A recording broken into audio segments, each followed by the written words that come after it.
Hey everybody, Raul here for Bass Musician Magazine, and today we have the extraordinary honor and pleasure of chatting with bassist, educator, and cricketer Orlando Le Fleming. Hey, thanks. Thank you so much for having me. My pleasure. Well, Orlando, we've got so many things to possibly talk about, but we always like to go back to the past. Tell us, how did you get started in music and on bass? First of all, my parents are classical musicians, so I've always had music in the family. And they forced me to play piano and violin when I was very young, and I didn't like it, but I did it. And then I heard this band called Level 42 because my older brother liked them, and I saw this bass player, Mark King, slap the bass. And I was like, I want to do that. And this was when I was probably about 9 or 10.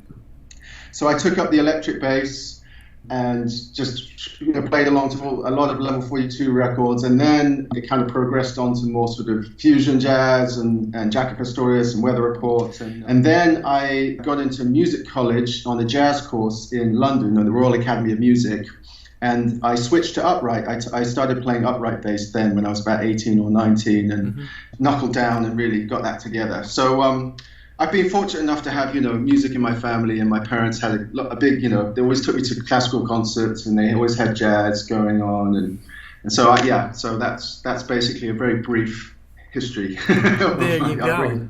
Yeah. Did you find any conflict? I know that many times there's a breach between classical musicians and jazz musicians. Were they disappointed that you didn't go into a more of a classical realm, or?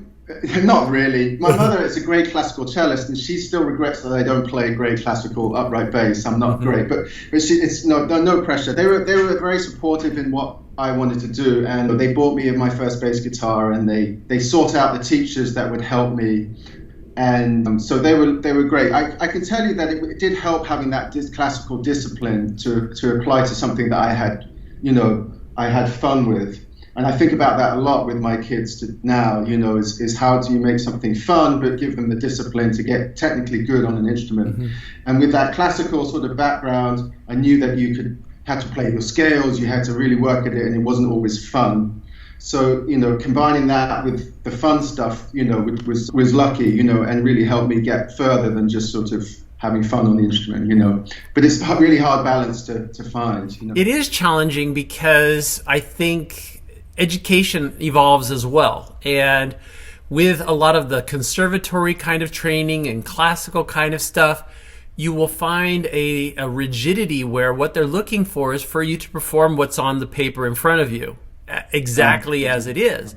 And as listening to a lot of your music, there is a greater improvisational factor to that. And even though you've got your foundation where you know your scales, you know your modes, you've got all of your tools, many times it is difficult for people that have fixated on what was on the paper to suddenly cut loose and go, okay, I'm going to fly on my own here. Have you found that to be a challenge? Well, it's a good point. I always knew I didn't want to play classical music. I wasn't good enough for a start. I mean, and I just didn't like the idea of playing exactly what's on the page, like you said. And I saw my mother go through concerts, and she would have almost, be so nervous before these concertos and everything, because it was just so. And I didn't want that. And I wanted to have fun with it. And I knew that a lot of the musicians I respected had come from a jazz improvisational background. So I was very curious about that and having that freedom and what was that about. I like having the freedom, but sometimes it's still hard, especially if you're playing totally free music and you've just got to jam and create something from nothing. But, because obviously with the jazz, there's still structures and stuff to help you kind of nudge you in the right direction musically. But no, I've never had a real problem with wanting to do that. I really just didn't want to play what's on the page. And I did get my reading together, just from doing it a lot. My reading isn't bad, but it's not, it's not great. It's okay. Well, and again, the ability to read does come in handy for gigs, like if you're getting Broadway shows or you're getting, other things. You've got more versatility if you can sit down and sight read well. It just makes your life easier. I mean, I tell my students now, it just makes your life less stressful, and then you're spending less time involved in someone else's music when you could be doing something of your own.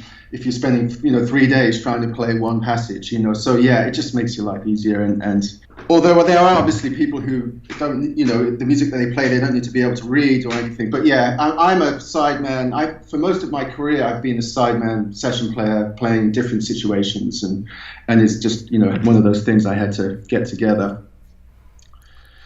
I see. And as you mentioned, being a sideman, you've had, as I was kind of looking at your discography, you've certainly played with a wide collection of individuals. Do you have any particular favorites that you remember playing with that leap out? That's a tough question because there's been so many great players. Well, a drummer that I've played with on and off for a few years is a great drummer called Jeff Tame Watts, who was kind of like a mentor to me. If you don't know him, obviously he played with Wynton Marsalis and Branford Marsalis, and he's just an amazing drummer in the line of kind of Elvin Jones and those sort of guys. And he's just someone I've been, he's given me a few gigs, and the few things that he's said have gone a long way, and I love his music. So he's one. Oh, this is a tough question, but there's been so many. I've had various points in my career that have been sort of defining. I did a gig with Branford Marsalis when I was younger, and that sort of helped shape which direction I went, and helped me move to New York from London, where I was living before. And then there's people more on my own, who I moved to New York with at the same time. A good friend of mine, a great saxophone player called Will Vincent. He's been in my band, and I've been in his bands. And then there's a great guitarist called Lage Lund. It's a big list, but it's mainly, I'm in that jazz, acoustic, for a long time, that acoustic jazz world, playing a lot of acoustic bass in that sort of swing-orientated music. Not true traditional, but sort of, rooted in that sort of music. There was definitely musicians in the UK when I was here who really helped me too. And I haven't had like specific mentors, but it's just certain things that people have said that have ticked the box, made me go, oh, that's so, why didn't I think of that? And then that just helps you. And that's the best schooling I've ever had. And I can say there was one example is with Jeff Tame Watts, this incredible drummer. He said something, play a fill like a drummer would.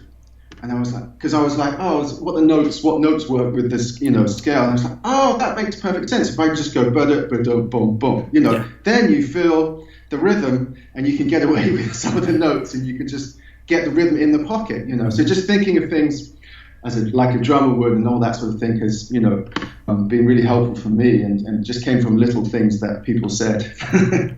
Well, and more recently, you had released Romantic Funk, The Unfamiliar. Yes. And it's kind of interesting because it still is jazz, but you've got funk in the title. So there's a lot of electric more than upright, if I'm not mistaken. Yes. So thanks for bringing that up. Yeah, this is a project I started a few years ago, and I used to play a lot of electric, and I sort of gave it up and focused on the upright bass because it was such a different animal, to try and focus on that. So I got back into the electric and started this band. It's not funk and it's not, romantic, but it's still jazz and still jazz, more fusion jazz and a lot of improvisation. But there is elements of funk. I love funk. I love just pocket, playing that pocket. Again, that drummer, I keep mentioning Jeff Tame Watts. He's a huge funk fan. A lot of the jazz musicians I play with are funk fans. Ari Honig, another great drummer. So that's what I wanted to, just play the electric and infuse some more pocket-orientated music, play a bit louder, less sort of sensitive, and then also add some of the harmony, which I really like. That I think maybe originally sort of stems from that classical romantic period.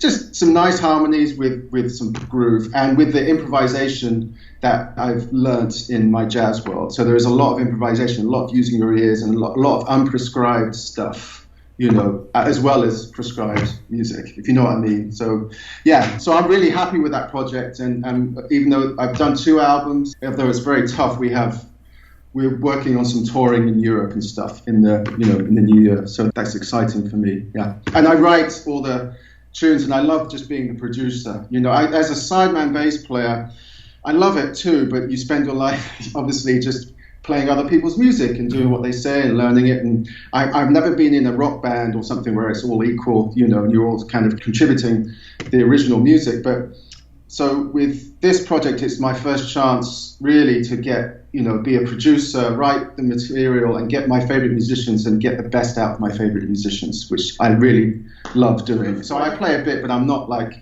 conscious of being that sort of front man. I just want to manipulate everyone, in a good way, make them, as long as they're happy.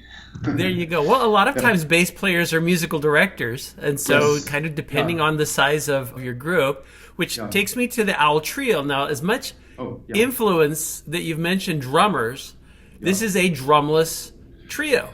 Yes, this is completely different than romantic funk. So these are covering my two sort of, musical passions, really. So the Owl Trio just came about by chance, actually, because me, Will Vincent, and Lage Lund, this great guitarist Lage Lund, Will Vincent, the alto sax player, we've been playing in New York in this restaurant gig, and we'd just been playing trio without drums, and we'd just play standards, be very relaxed, and we just do it, and it was fun. And then this great photographer called Jimmy Katz, who had this mobile recording setup, and he was recording various bands in buildings and finding venues and stuff. And he had this abandoned church in Queens, in New York, that he said, "It's a great sounding room. Do you want to record there?" And we thought, "Oh yeah, let's do that. We can do the it wasn't Altria. We can play without drums because the drums in a church is obviously tough.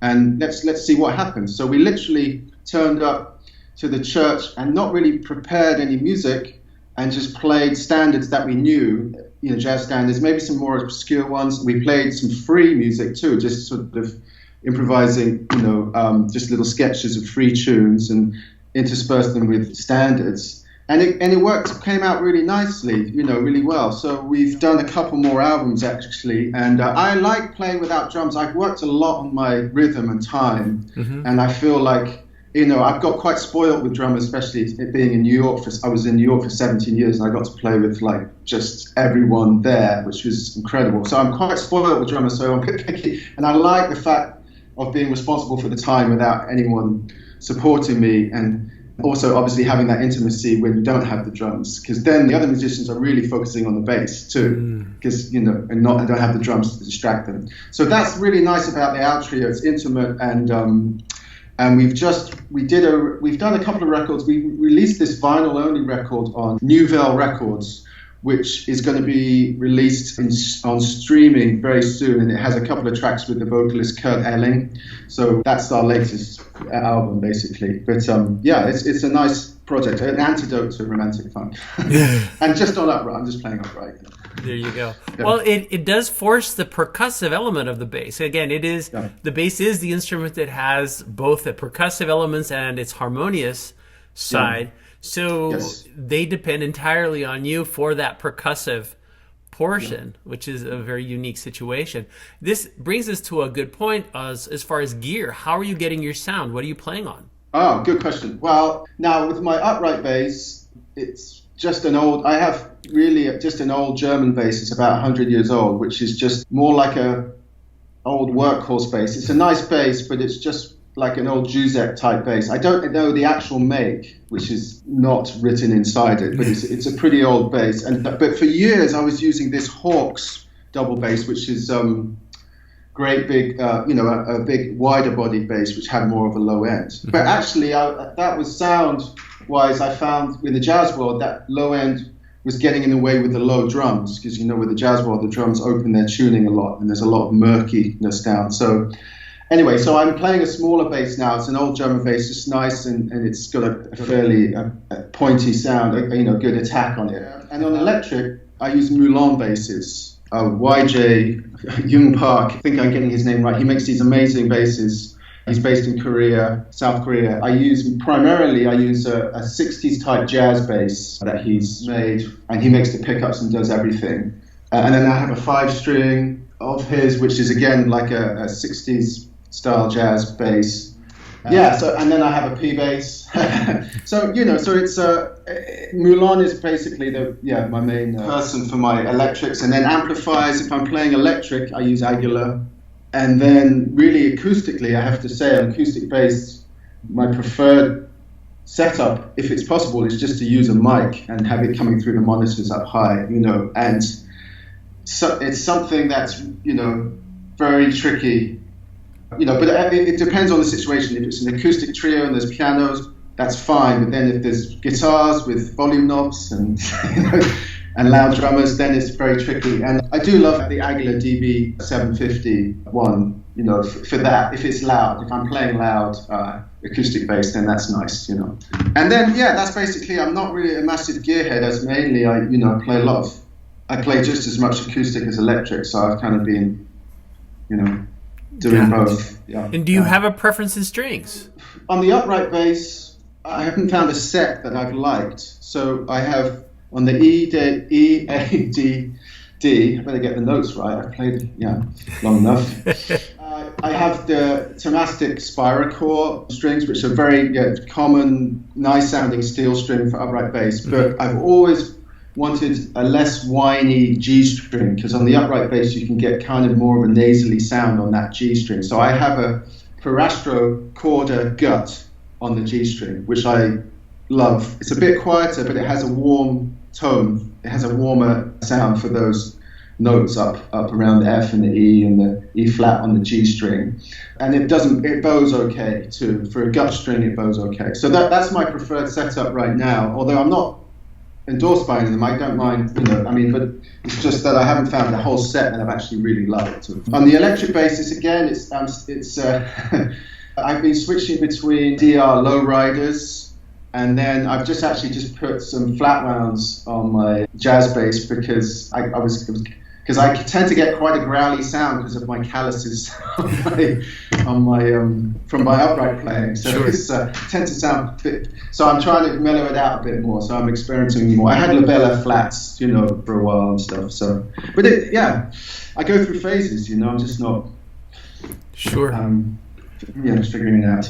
I'm always impressed by people that can double on upright and electric because the instruments are so different, even though they're both basses. But you have such different attack. You have the whole issue with the strings. I mean, mixing and matching, I don't think I've heard of anybody that will do that on electric. They'll go for different gauges, but they'll usually stay within a brand. So they might go a lighter gauge, they might go a heavier gauge. Especially with 5-string, they might go, well, I don't want something that has a very sloppy B. I want it to be not rattling around too much, so I'm going with this particular gauge. So there's all kinds of things, but the key thing is it gives you your unique sound, and it feels good, and again, they last. That's the other thing, durability. Between the two, upright strings can last an awful long time from what I've heard. On the electrics, there are people, depending kind of on the acidity of their hands and whatnot. I've talked to people that may get one performance out of a set of strings, and I'm going, oh my gosh, that's the most expensive thing. And so they're set to either cleaning them with alcohol or putting something on their hands before boiling their strings to get a little more time. There's all kinds of things there. But digressing, moving ahead. We're kind of coming at I like to think there's light at the end of the pandemic tunnel, but just when it seems to get a little lighter, it goes dark again. What plans do you have for the future? What's in the works? Oh, good question. Thank you so much. So, yes, it is a bit up in the air at the moment with the pandemic, but I have a couple of dates in Italy with my band Romantic Funk, and we're trying to build a tour around that in March. So that's something we're working on, and then gigs throughout the year with that band. So, but it's been quite hard, obviously, to book because there's so much backlog now from cancelled gigs and people in line. So that happening on that front. I have a trio record that we recorded with the great Jeff Tane Watts on drums and a great saxophone player called Mark Turner, and that's a collaborative trio album that's going to be hopefully come out at the end of 2022. That's like an acoustic jazz trio, and it's on GSI Records, which is Eric Harland's label, the drummer Eric Harland. And then basically, other than that, I have a lot of teaching material that I do, and I have a sort of a Patreon type thing that I have subscribers who can get access to lessons with me, and I have a couple of books too.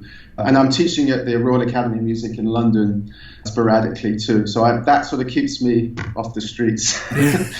So yeah, that's the plans. And I've been playing. Actually, funnily enough, I've been playing the odd gig with Chris Martin from Coldplay, which is a totally different thing. And I've been playing upright bass with him and just playing some pop tunes and some Coldplay tunes. So that's another exciting thing, which is completely, out of my comfort zone, which is cool too. Well, they do say variety is the spice of life. So yes, with you mixing it up, you're not pigeonholed in one particular spot. Now, if people want to find out more about what you're doing, is OrlandoLeFleming.com the best place for them to look? Yes, OrlandoLeFleming.com is usually updated regularly, and I have all my teaching. You can find my teaching material there, and the gigs that are coming up, and videos, and you can buy my album and all that stuff. So yeah, exactly, yeah. Nice. And on Instagram at Orlando Le Fleming? Yeah, Instagram at Orlando Le Fleming. And then Facebook, I think, is the same. I have a Facebook account too, and it's O Fleming at Twitter, but that one I'm not on so often. Yeah. Instagram, I put a lot of teaching material up and videos and stuff on Instagram, so that's the one I'm on the most. Yeah. Very nice. Well, Orlando, we appreciate you taking time out of your busy schedule to chat with us. We look forward to hearing more music, whether it be jazzy or popish or whatever. Folks, you've seen him here, Orlando Le Fleming, coming to you on Bass Musician Magazine. Thank you so much for having me. Thanks. Bye. Cheers.